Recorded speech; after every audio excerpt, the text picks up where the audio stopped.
আজি আমি ভাতৰ চৰা আঁকিম। প্ৰথমতে ভাতৰ চৰা আঁকিবলৈ আমি এটা বল দিব লাগিব। এনেকৈ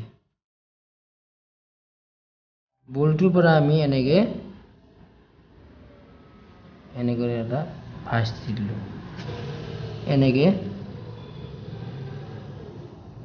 এনেকৈ দিব লাগিব।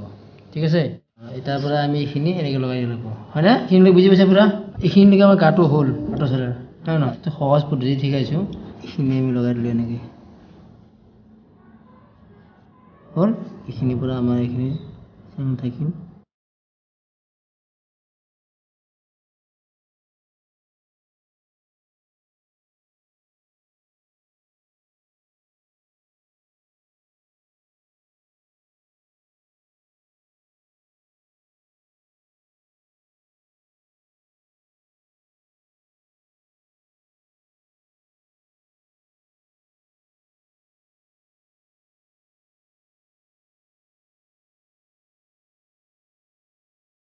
অলপ ভাল লগা কৰি দিম আৰু যিখিনি ভাল লাগে এনেকৈ এই বস্তুটো সেইখিনি কেনেকৈ দিছোঁ মই ততটো এনেকুৱা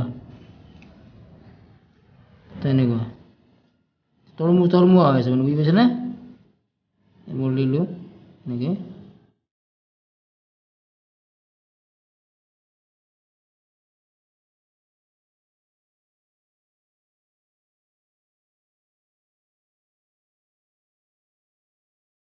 তাৰপিছত আমাৰ হৈ গ'ল। ইয়াত আমি এই গলত যে মানে ভাতৰ চৰা যে এনেকুৱা থাকে যে ৰেড আৰু ব্লেক,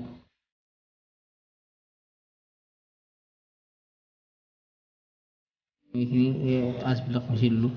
ডাবল হৈছে আঁচবিলাক লগাই দিলে। ঠিক আছে,